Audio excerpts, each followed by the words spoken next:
So the dispute process is pretty simple. You start off with pulling your credit report. You go to annualcreditreport.com, pull your reports. You'll normally be able to get all three, save them as PDFs to your computer, and then you review them. You're going to be looking for inaccurate or incomplete information. You will draft your dispute letter.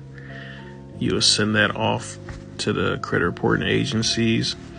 Once they respond with the investigation results, then you can see, okay, did they delete it? Did they update information? Or did they just say everything's verified?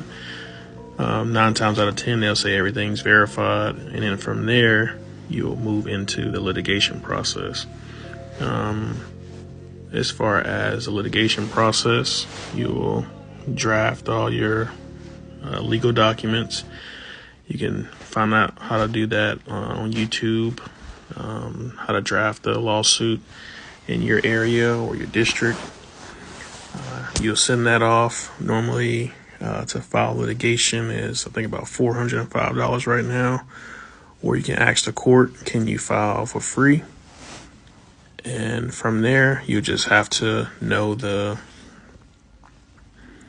civil procedures to go through and try your case pro se. And if you need any assistance, we're always here to help also. So, yeah, just shoot us a DM or follow the link in our bio.